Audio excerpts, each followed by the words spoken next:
গদা, বাবা, আমার একজনকে পছন্দ হয়েছে। বাবা, ওয়াও, কে এই সৌভাগ্যবতী? গদা, বাবলি, আমাদের পাশের বাড়ির গোপালের মেয়ে। বাবা, ওহ নো, আমি তোমাকে কিছু বলতে চাই, কিন্তু প্রমিস করো তোমার মাকে বলবে না। ওকে, প্রমিস। বাবা, আসলে বাবলি তোর বোন হয়।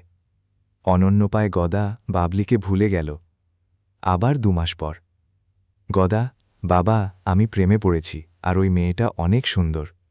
বাবা, ওয়াও, এটা তো অনেক বড় খবর। তাকে এসে?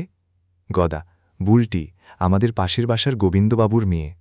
ওহ নো, আবার? বেটা, এই বুলটিও তোর বোন হয়। এমন করে অনেক দিন চলে গেল। গদার তো পাগল হবার দশা। মেজাজ খারাপ করে কাঁদতে কাঁদতে মায়ের কাছে গিয়ে বলল, মা, এই পর্যন্ত 6টা মেয়েকে সিলেক্ট করেছি, কিন্তু বাবা বলছে ওই 6জনই নাকি আমার বোন। গদার মা গদার মাথায় হাত বুলাতে বুলাতে বলল, আমার গদা বাবা, কাঁদে না সোনা, তুই যে কোনো মেয়ের সাথে প্রেম কর, বাবার কথা শুনবি না, ও তোর বাবা নয়।